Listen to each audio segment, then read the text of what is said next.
కోరుట్ల నియోజకవర్గం ఎమ్మెల్యే కల్వకుంట్ల విద్యాసాగరరావు ఆదేశాల మేరకు కోరుట్ల పట్టణంలోని పలు వార్డులలో సొంత ఇళ్లు గాని ఇంటి స్థలం కూడా ఉండి ఇల్లు కట్టుకునే పరిస్థితి లేక కిరాయికి ఉంటున్న వాళ్లు తమ Aadhaar card, ration card, bank account xerox కాపీలు తమ వార్డు కౌన్సిలర్లకు అందివ్వాలని కోరారు.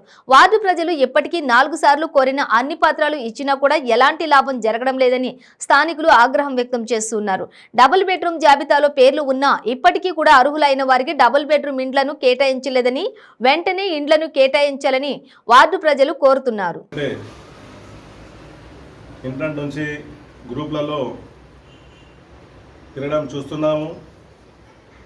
ఎవరికైతే ఇండ్లు లేవో, ఖాళీ స్థలాలు ఉన్నాయో వారికి గవర్నమెంట్ తరపున కొన్ని డబ్బులు ఇస్తాం, ఇళ్ళకు ఇండ్లు ఇస్తామన్నట్టు ప్రచారాలు జరుగుతున్నాయి.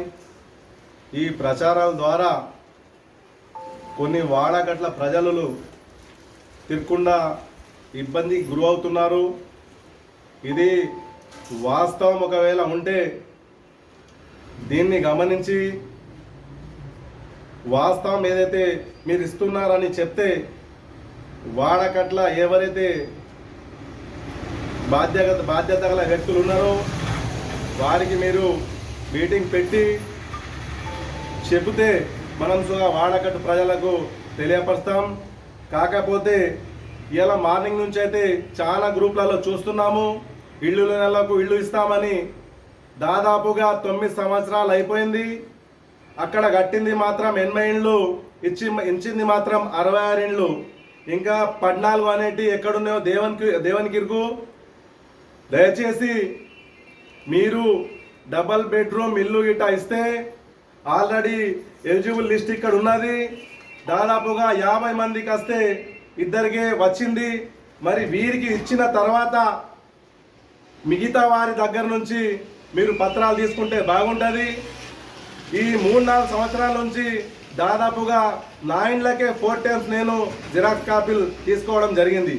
ఎందుకంటే ప్రజలకు ఎలాంటి సమాధానం ఇవ్వకుండా ఇక్కడ మనమే అర్థం కాకుండా ఉంటే మరి ప్రజలేం కావాలా? దాదాపుగా పని పాటలు ఇచ్చిపెట్టి ఎంఆర్ ఆఫీస్ కంటే ఎంఆర్ ఆఫీస్ తిరిగారు, ఎమ్మెల్యే క్యాంప్ కంటే ఎమ్మెల్యే క్యాంప్కి తిరిగారు, కాకపోతే కౌన్సిలర్ ఇంటి కంటే కౌన్సిలర్ ఇంట్లోకి తిరుగుతున్నారు. దయచేసి ఇది గమనించుర్రి. ఎలక్షన్ వచ్చిందంటే ఒకటి, ఎలక్షన్ అయిపోయిన తర్వాత ఇంకోటి అన్నట్టు కాకుండా చాలా రోజులు సందిసుగా అక్కడ పూలే అంబేద్కర్ అని స్థలాల కోసం కొట్లాడుతున్నారు. వారికి సుగా బాధ్యత గల వ్యక్తులు ఎవరైతే ఉన్నారో వారికి సుగా సరైన హామీ ఇస్తే వారి సుగా ఏదైతే సఫర్ అవుతుర్రో, ఇబ్బందికి గురవుతుర్రో ఆ ఇబ్బందికి గురి కాకుండా ఉంటుంది. మీరు ప్రజలను మభ్యపెట్టే మరి వేరే దారికి తోలేసే ప్రయత్నం చేయకుర్రి. మీరు ఒకవేళ ఇస్తే గిట్ట ఖచ్చితంగా హామీ ఇయ్యుర్రి. మీరు ప్రెస్ ద్వారా, పత్రికా విలేకరుల ద్వారా మీరు తెలియపరచుర్రి. దీన్ని సరైన హామీ ఇస్తే వారి సుగా ఏదైతే సఫర్ అవుతుర్రో, ఇబ్బందికి గురవుతుర్రో ఆ ఇబ్బందికి గురి కాకుండా ఉంటుంది. మీరు ప్రజలను మభ్యపెట్టే మరి వేరే దారికి తోలేసే ప్రయత్నం చేయకుర్రి. మీరు ఒకవేళ ఇస్తే గిట్ట ఖచ్చితంగా హామీ ఇయ్యుర్రి. మీరు ప్రెస్ ద్వారా, పత్రికా విలేకరుల ద్వారా మీరు తెలియపరచుర్రి. దీన్ని ఇది ఏదైతే సఫర్ అవుతున్న జనాలు పొద్దున్న నుంచి దాదాపు 100 మంది వచ్చి అప్లికేషన్ ఇచ్చుకుంటా పోతుర్రు. మరి అక్కడ ఉన్న ఇండ్లు 80, మిగిలినవి 14 అవి ఎక్కడ పోయినా దేవునికి ఎరక అన్నట్టున్నది. దయచేసి ఏది ఉన్నా కానీ మీరు 100కు 100% ఇస్తే గిట్ట వీళ్ళకి సరైన హామీ ఇస్తే మనం బాధ్యతగా పత్రాలు తీసుకొస్తాం, సమర్పిస్తాం. మన బాధ్యతగా అవసరం లేదు. ఆల్రెడీ మీరు మున్సిపల్ ద్వారా మరి రెవెన్యూ అధికారుల ద్వారా ఇవి అన్ని final after inquiry eligible list అని ఇచ్చారు. మరి ఆఫ్టర్ ఇంక్వైరీ ఎలిజిబుల్ లిస్ట్ అన్న తర్వాత వీళ్ళందరూ అర్హులే. మరి వీళ్ళకి ఇచ్చిన తర్వాత మీరు మిగతా ఏదైనా ప్రోగ్రాం పెట్టుకుంటే బాగుంటుంది. ఏదైతే గతంలో కాంగ్రెస్ హయాంలో ఏదైతే ఉన్నదో మీకు మాట ఇచ్చిర్రు, ఆ మాటకు కట్టుబడి 4000 ఇళ్ళు కట్టించడం జరిగింది. ఖాళీ స్థలాలు ఉన్న వాళ్లకు డబ్బులు సుగా ఇవ్వడం జరిగింది. అలాంటిదైనా ఉంటే మీరు సరైన హామీ ఇచ్చి ప్రజలకు మనం మళ్ళా వస్తాం, మరి ఏ విధంగా ఓట్లు అడుగుతాం, ఏ విధంగా వాళ్ళకి సమాధానం చేస్తామని ఆలోచన పెట్టుకొని మీరు ముందుకు వెళ్తే బాగుంటుంది. ఇంకోటి ఏదైతే ఉన్నదో ఇక్కడ దాదాపుగా 9 సంవత్సరాలైంది రేషన్ కార్డు అనేది దిక్కు లేకపోయి. ఆ రేషన్ కార్డ్ అనేది ఎక్కడ అప్లికేషన్ ఆన్లైన్ చేసుకోవాలనేది అర్థం కాకపోతే తెలియకపోయి మాట్లాడితే మాత్రం పెద్ద పెద్ద మాటలు ఉన్నాయి కానీ చేతల మాత్రం జీరో ఉన్నది. ఒక్క రేషన్ కార్డు ఇప్పటి వరకు ఇంప్లిమెంట్ కాలేదు. 5 సంవత్సరాలు పూర్తి అవుతుంది. లక్షలాది రేషన్ కార్డులు పెండింగ్ ఉన్నాయి.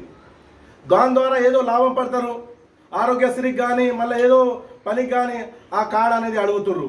అంటే దానికి సమాధానం చెప్పే బాధ్యత ఎంతైనా ఇక్కడ నాయకుల పైన ఉన్నది.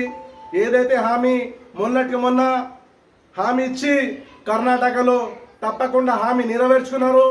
అలానే మీరు ఏదున్నా కానీ ప్రజలకు మభ్యపెట్టే విధంగా కాకుండా మీరు సరైన రీతిలో ఒకవేళ మీరు రాజకీయం చేయాలనుకుంటే ఈ అర్హులు ఎవరైతే ఉన్నారో డబుల్ బెడ్రూమ్ ఇళ్ళకు అర్హులు ఉన్నారో వాళ్ళకి ఇచ్చిన తర్వాత వేరే మాట మాట్లాడుతుంటే బాగుంటుందని నేను కాంగ్రెస్ పార్టీ